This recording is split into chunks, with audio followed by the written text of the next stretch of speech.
Hello everyone, मैं हूं रोशन और स्वागत है आप सबका रीडिंग नॉलेज इन अपडेट्स में। दोस्तों, आज हम बात कर रहे हैं देश में चल रहे G20 बैठक के बारे में, जिसकी अध्यक्षता इस बार भारत के पास है। आइए आपको इस ग्रुप के बारे में विस्तार से बताता हूं। G20 या ग्रुप ऑफ 20 अंतर्राष्ट्रीय आर्थिक सहयोग का एक प्रमुख मंच है। ये सभी प्रमुख अंतर्राष्ट्रीय आर्थिक मुद्दे और वैश्विक संरचना और अधिशासन निर्धारित करने तथा उसे मजबूत करने में महत्वपूर्ण भूमिका निभाता है। भारत 1 दिसंबर 2022 से 30 नवंबर 2023 तक के लिए G20 की अध्यक्षता कर रहा है। G20 की स्थापना 1999 में एशियाई वित्तीय संकट के बाद वित्त मंत्रियों और केंद्रीय बैंक के गवर्नरों के लिए वैश्विक और आर्थिक और वित्तीय मुद्दों पर चर्चा करने के लिए एक मंच के रूप में तैयार की गई थी। दोस्तों, 2007 के वैश्विक आर्थिक और वित्तीय संकट के मद्देनज़र G20 को राष्ट्राध्यक्ष शासनाध्यक्ष के स्तर पर उन्नत किया गया था और 2009 में इसे अंतर्राष्ट्रीय आर्थिक सहयोग हेतु प्रमुख मंच के रूप में नॉमिनेट किया गया था।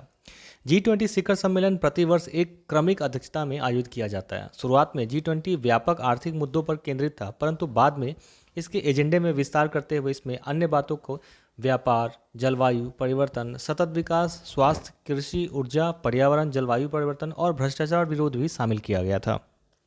इस ग्रुप में कुल 19 देश शामिल हैं, जिसमें अर्जेंटीना, ऑस्ट्रेलिया, ब्राज़ील, कनाडा, चीन, France, Germany, Bharat, Indonesia, Italy, Japan, Korea गणराज्य, मैक्सिको, रूस, सऊदी अरब, दक्षिण अफ्रीका, तुर्की, यूनाइटेड किंगडम और संयुक्त राज्य अमेरिका के साथ साथ यूरोपीय संघ भी शामिल है।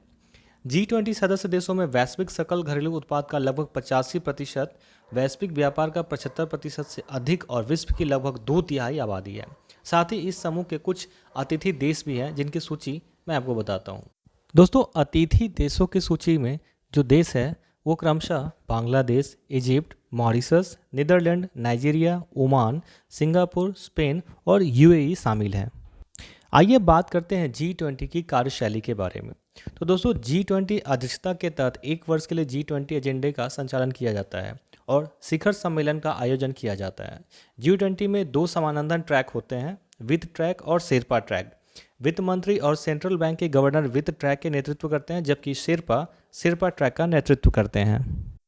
शेरपा पक्ष की ओर से G20 प्रक्रिया का समन्वय सदस्य देशों के शेरपाओं द्वारा किया जाता है, जो नेताओं की निजी प्रतिनिधि होते हैं, जबकि वित्त ट्रैक के नेतृत्व सदस्य देशों के वित्त मंत्री और सेंट्रल बैंक के गवर्नर करते हैं। 2 ट्रैक के भीतर विषयगत रूप से उन्मुख कार्य समूह हैं, जिनमें सदस्यों के संबंधित मंत्रालयों के साथ साथ आमंत्रित अतिथि देशों और विभिन्न अंतर्राष्ट्रीय संगठनों के प्रतिनिधि भाग लेते हैं। वित्त ट्रैक मुख्य रूप से वित्त मंत्रालय के नेतृत्व में है।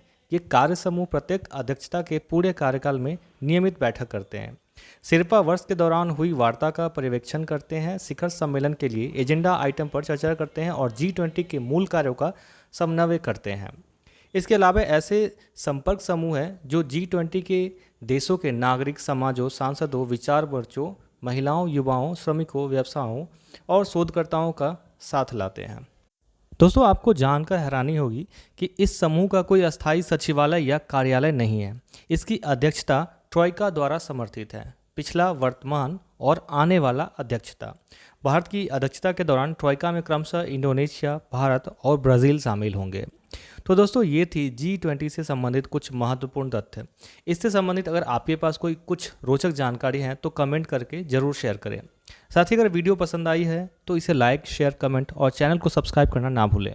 मिलते हैं अगली बार किसी नई वीडियो के साथ। तब तक के लिए bye bye and take care.